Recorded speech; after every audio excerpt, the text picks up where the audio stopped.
even though we are beyond the multiplication unit, are still relying on pictorial representations to solve math equations. We've moved on from single problem word problems to multi-step word problems.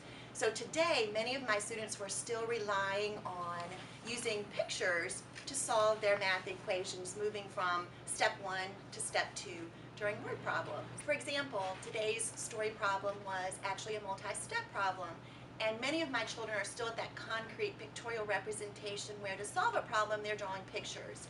So today the story was, Sally had 12 boxes of chocolate. She gave her brother 5. So many of the students were drawing 12 squares in their math journals and marking out 5.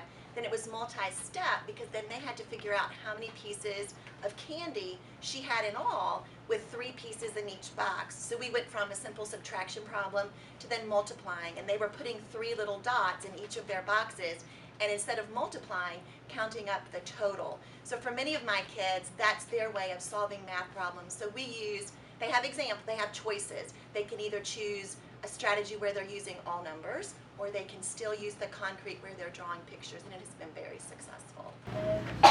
1, 2, 3, 4, 5, 6, 7. Now what do I do? Autumn, what am I going to do now?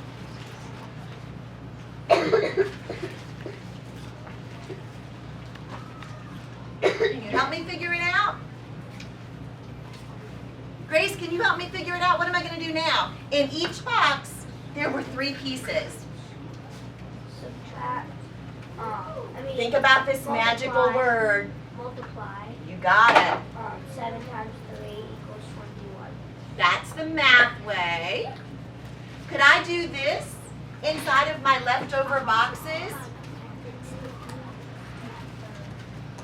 Can I draw in pieces of candy? 1, 2, 3, 1, 2, 3, 1, 2,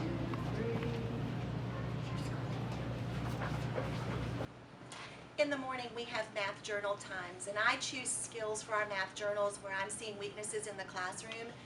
For example, iReady last week, many of my children were struggling with multi-step word problems, so then I create multi-step word problems, or for whatever skill there is, and we solve them in little math journals, and the problems are shown on the smartboard, or I give them to them orally, and they're solving them in their little math journals, and then we have what we call math talk. People share their strategies, and they get really excited because their strategy may not be the same as their neighbors, so it's almost like a competition to see how many different strategies we can come up with to solve one math problem. And it has really helped build confidence in math. Why are you drawing 5 boxes?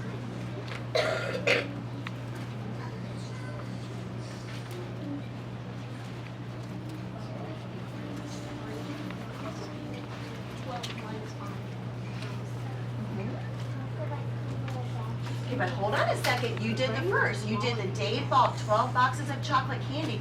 He just gave 5 to his little brother.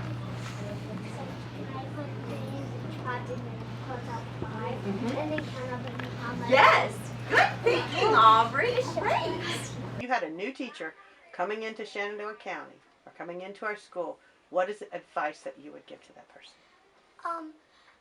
I would give her, like, Miss Benavides, she got new to the school this year, so for, like, multiplication, I gave her advice to talk with Miss Shiflett, because Miss Shiflett taught me a lot of strategies and a lot of ways how to use multiplication, and I thought it was really fun, so I think that she could use the same ways as Miss Shiflett.